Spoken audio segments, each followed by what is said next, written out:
গোটা বিশ্ব যদি তোমার বিরুদ্ধে ষড়যন্ত্রে দাঁড়িয়ে যায়, ক্ষতি ততটুকু করতে পারবে যতটুকু তোমার জন্য বরাদ্দ আছে, এর বাইরে কিছু করতে পারবে না। আওয়াজ করে বলেন ঠিক কিনা?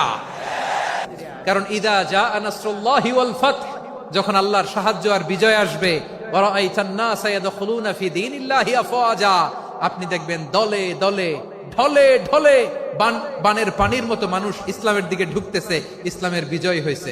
তো ইসলামের বিজয়ের মিশন নিয়ে নবী আসছে, বিজয়ী যখন হয়ে গেছে এখন তো নবীর বিদায় হবে। জোরে বলেন ঠিক কিনা? কোন সাহাবী এই সূক্ষ্ম কথাটা ধরতে পারে নাই, ওই আব্দুল্লাহ ছাড়া। আব্দুল্লাহ যখন উত্তর দিছে, সব সাহাবীদের টনক নড়েছে। এরপর থেকে কোন ক্যাবিনেট মিটিং এ আর কোন সাহাবারা কোনো প্রশ্ন করে নাই। আওয়াজ করে পড়েন সুবহানাল্লাহ। বিশ্বনবী আব্দুল্লাহ ইবনে আব্বাসকে দ্য এডুকেটর অফ দ্য উম্মাহ, উম্মার শিক্ষাবিদ হিসেবে গ্রহণ করেছেন। আওয়াজ করে পড়তে হবে আল্লাহু আকবার।